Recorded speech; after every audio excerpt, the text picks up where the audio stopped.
28 seconds. To you and me, 28 seconds is nothing. It's just a mere blink in the grand flow of time. But for this guy, those 28 seconds stretched forever. It was in those 28 seconds that this man came face to face with death. And it was in those 28 seconds that he spat in its face and walked away. This is the story of Romain Grosjean's duet with death. November 29th, 2020 started as usual. But unlike other seasons, the 2020 Formula One season was heavily affected by the ongoing pandemic. The grandstands were eerily empty, but with their TVs on, fans watched eagerly as the final couple of races of the season approached in Bahrain. Lewis Hamilton was going berserk that season, already winning the championship in the previous race. However, mid-table heroes like Grosjean and Magnussen were on the verge of leaving Haas. And Sebastian Vettel was saying goodbye to Ferrari, setting it up for a farewell race. But little did anyone know that this day would become a grim echo of Formula One's darkest history. During qualifying, Max hinted at the possibility of challenging Mercedes, but Lewis Hamilton was in no mood to give up his form. The man was unstoppable, leaving everyone in the dust. Bottas finished second and Max followed him. The Haas team, Grosjean and Magnussen, started, like you know it, from the back of the grid. When the lights went green, Hamilton and Max surged ahead, while Bottas fell back. The tail of the pack was swift, jostling for positions. Everything went smoothly for 2 more turns, until suddenly, it didn't. A crash unfolded at the back of the pack, and what followed was a scene of horror that would be etched into the memories of everyone who witnessed it. The car had just speared into a barrier, and before anyone could take in what happened, all was fire. What had been a dead rubber race quickly escalated into a horrifying sight not seen in over 3 decades. The world held its breath, fearing the worst. Between turn 3 and 4, a car would veer widely across the stretch. That car had clipped Daniel Kvyat's Alpha Tauri, sending it towards the crash barrier. This accident bore a disturbing parallel to the horrific crash of Niki Lauda 44 years earlier. Trapped in a burning car, Niki Lauda faced his own agonizing seconds, desperately fighting for survival. Fast forward to Bahrain 2020, and it seemed like history was repeating itself. No one thought this would be happening in this day and age. Had we learned nothing from the tragedies of Senna and Lauda? Compounding to the nightmare, the front half of the driver's car had become wedged tightly between the guardrails. Unlike Niki Lauda, this time the fire seemed it might take a toll. The other drivers and spectators were in shock, unsure of who was involved. The race was immediately red flagged.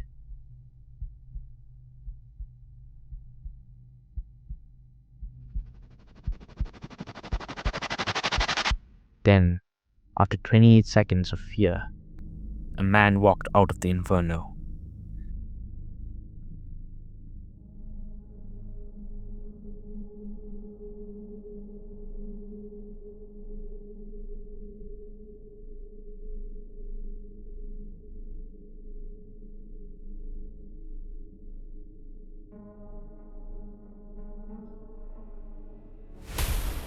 The French driver had managed to escape. Despite his visible pain, Grosjean was walking on his own from the crash. In those 28 seconds, Romain Grosjean faced a fiery struggle.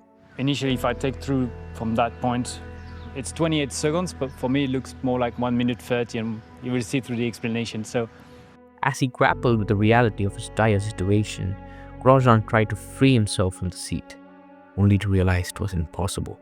It stops, I open my eyes, I undo the seatbelt, steering wheel gone, and I want to jump out, and I hit something on top of my helmet. I feel I hit something, so I sit back down, so I must be upside down against the barrier, so I will wait that they come and help me. Look on the right, and I look on the left, and then I say, oh, it's all orange, that's strange. Few things, is it sunset? No, it's not sunset. Is it the light from the circuits? No. Also the tear-off starts to melt, So, oh, it's fire. Lauda's horrific crash, where he was trapped in a burning car, was clearly on Grosjean's mind. And I said, no, I can't finish like Nicky, can't finish like this, cannot be my last race, it cannot be my last race. So I try again, I'm stuck, but the most scary one is I sit back down, all my muscle relaxes, almost not have a smile, but in peace with myself, thinking I'm dead. That's when Grosjean thought about his beloved ones. Thought about my kids and I said, no, I cannot die today. For my kids, I cannot die. I've got to see them. And then I had the idea to twist my head like this, go up and turn my body, and it works. He managed to push through the flames and get out, feeling the heat searing through his gloves and onto his skin. I know I've got two of my hands on the fire, on the halo. I can see my gloves. They're red normally. They start going full black, and I can feel the pain and the burn.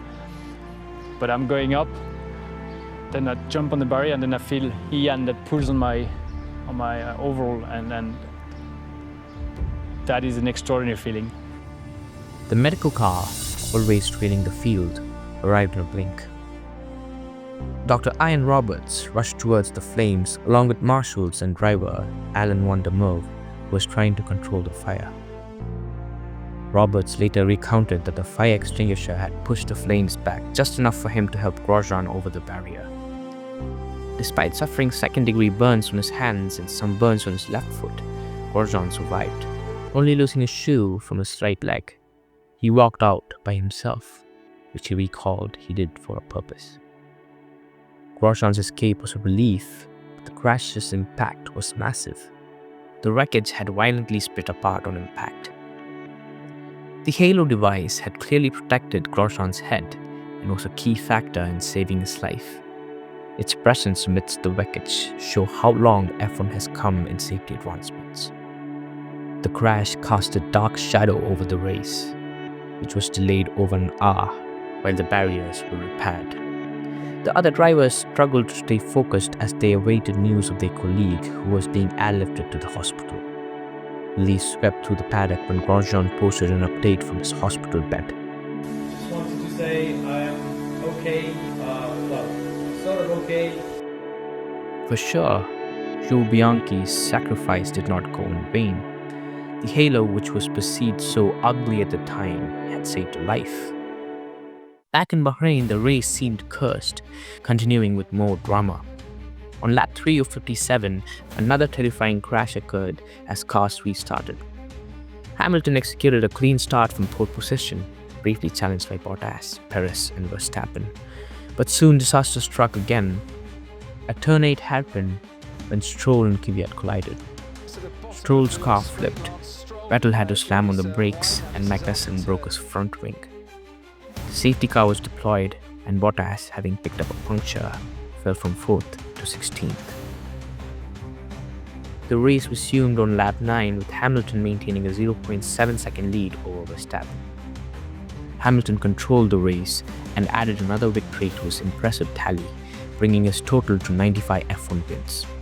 Verstappen and Albon secured the remaining podium spots. Racing Point's Sergio Perez was denied a third-place finish due to an engine failure just 3 laps from the end.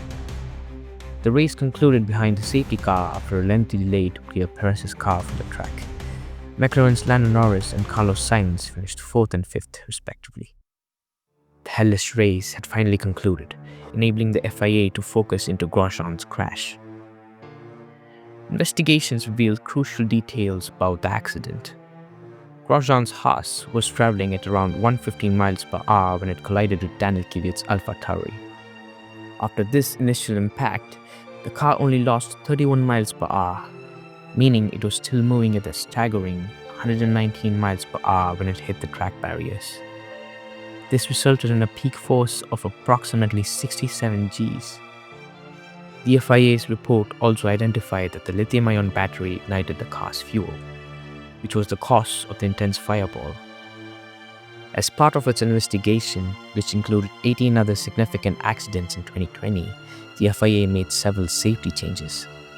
These included enhancing the fire resistance of drivers' gloves, in light of Grosjean's burns, developing improved cockpit fire extinguisher systems, providing alternative extinguishers in emergency vehicles, and offering better training for local firefighters at circuits. Miraculously, Grosjean emerged from the inferno, defying all odds and demonstrating the remarkable advancements in safety that Formula One had achieved over the years. He was discharged relatively quickly from the hospital. The 2020 Abu Dhabi Grand Prix was Romain Grosjean's final Formula One race, and his farewell was lit. I had to use a pun there. I mean, it was so uniquely unforgettable that no other driver could ever hope to match, let alone reenact such a dramatic exit. In 2021, Grosjean transitioned to IndyCar, joining the Dale Coyne racing team. His move to IndyCar marked a new chapter in his racing career, where he aimed to continue competing at a high level. What happened to Grosjean's car was something no one could have predicted, but it happened. It's a stark reminder of why the FIA must always stay ahead on safety, prepared for the unexpected. Right now, they are doing a solid job. But if you're curious about a moment when one person actually tried to outsmart the FIA themselves, then you gotta check out this video.